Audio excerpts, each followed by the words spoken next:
की जाती थी, साइंस की कोई इन्वेंशन नहीं थी, साइंस ने कोई तरक्की नहीं की थी। उस वक्त एक ट्रेडिशनल चूल्हा होता था जिसे हम दान कहते हैं, जो हमने यहाँ पर दिखाया भी और यहाँ पर बनाया भी। और हमने इस प्रोजेक्ट में स्प्रिंग बनाया है जिसे कश्मीर में नाग बोलते हैं। इसमें बहुत प्योर पानी होता था जो हर एक घर में जाने लायक होता था, पीने लायक होता था, कोई बीमारी नहीं होती थी। और अगर बात हम करेंगे मॉडर्न कश्मीर की, साइंस ने बहुत सारी इन्वेंशंस की, तरक्की की, साइंस ने फैक्ट्रीज बनाई, स्मार्टफोन्स बनाए, बहुत सारे बिजनेस आगे चले गए। लेकिन अगर हम मॉडर्न कश्मीर की तरफ देखेंगे, यहाँ मतलब कि एंशिएंट कश्मीर में तो किसी टाइप का पोल्यूशन नहीं होता था, ना एयर पोल्यूशन, ना वाटर पोल्यूशन। लेकिन अगर मॉडर्न कश्मीर की बात करेगी, साइंस ने तो हमें फैक्ट्री दे दी, साइंस ने तो हमें गाड़ियाँ दे दी, लेकिन पोल्यूशन होता है। अगर आज हम देखेंगे हर घर के हर अफराद को अगर कहते हैं तो किसी न किसी टाइप की बीमारी जरूर होती है। और हम इस प्रोजेक्ट के जरिए ये मैसेज देते हैं कि एंशिएंट कश्मीर तो बहुत अच्छा था। ये तो फिलहाल तो अलग बात है, अगर एंशिएंट टाइम्स के लोग वो एक ही वक्त का खाना खाते थे, मॉडर्न कश्मीर के लोगों के पास हर आज एक फैसिलिटी आज होती है, लेकिन एंशिएंट कश्मीर तो बेटर लाइफ की मॉडर्न कश्मीर थी। हमारी प्रोजेक्ट में यही मैसेज है क्या मतलब एंशिएंट कश्मीर बहुत अच्छा था, मतलब साइंस की इन्वेंशन नहीं की थी, लेकिन वही लाइफ अच्छी थी ancient times. Group leader of this project, जो ये प्रोजेक्ट है ये हमने अर्ली मैन या के अर्ली मैन स्टोन एज के बारे में हमने बनाया है, जिसको हम कैलकुलेटिव एज भी बताते हैं। जो ये कैलकुलेटिव एज है ये इथियोपिया में स्टार्ट हुए अप्रॉक्सीमेटली 4000 BC अगो। जो ये अर्ली मैन था ये एक फूड गैदरर था रादर देन अ प्रोड्यूसर। ये इनके मकान थे ये केव्स में रहते थे, ये नोमैडिक पीपल थे, ये एक जगह पर नहीं रहते थे, ये माइग्रेंट्स थे। इनके जो ये टूल्स इस्तेमाल करते थे वो आमतौर पर बोनस, हॉर्नस एंड स्टूल्स के होते थे।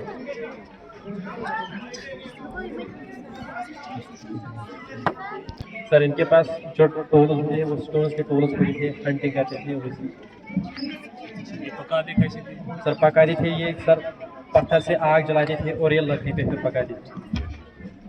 वो कैसे जलाते थे? सर ये दो पत्थरों को आपस में रब करते थे, रगड़ते थे। Yes sir. Project namely rainwater harvesting. First of all, I want to define you that what is rainwater harvesting. It is the simplest for rainwater which runs off from rooftops, open grounds, parks, etc. and for later use. देखिए जब rainfall होता है तो सारा पानी जाया हो जाता है जो किसी काम का नहीं होता है।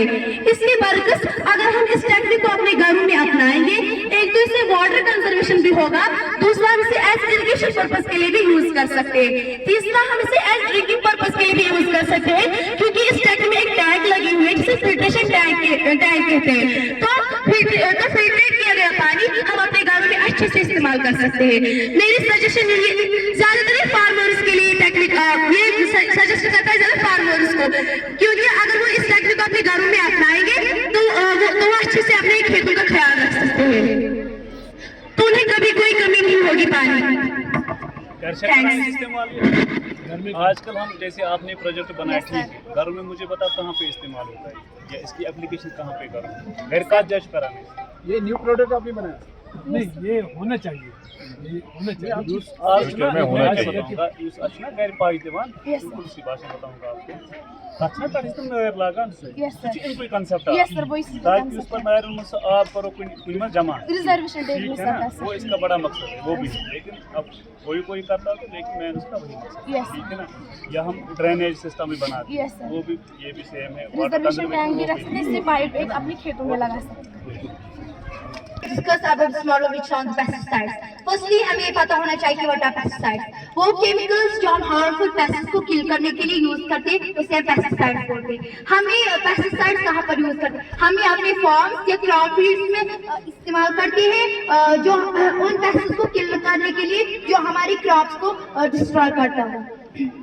जैसे कि हम सबको पता है कि आजकल मॉडर्न हीरा है, मॉडर्न जनरेशन है, आजकल के जो लोग हैं वो बहुत हाई फाई लोग हैं और जिनको पसंद नहीं है कि वो क्राउड प्लेस पर रहना, उनको क्राउड प्लेस पर रहना बिल्कुल भी पसंद नहीं है, जिसकी वजह से वो वहां से निकलकर बागों में शिफ्ट हो गए हैं। बागों के इर्द गिर्द बहुत सारे ट्रीज तो होंगे ही, जब वो उनको पेस्टिसाइड स्प्रे लगाते हो उनकी फैमिली जो होगी, बच्चे जो होंगे, वो कभी नहीं सोचते कि उनकी फैमिली, उनके बच्चे पर कितना इफेक्ट हो सकता है इन पेस्टिसाइड्स का। हमें पता है कि ये पेस्टिसाइड पेस्टिसाइड हमारे ट्रीज के लिए बहुत इंपॉर्टेंट है। बात ये ज्यादा एक्सेसिव पेस्टिसाइड का एक्सेसिव यूज करना वो भी तो ठीक नहीं है ना, इनके बहुत सारे इफेक्ट्स होते हैं हमारी लाइफ पर। मैं आपको कुछ इफेक्ट्स इसके बताऊंगी।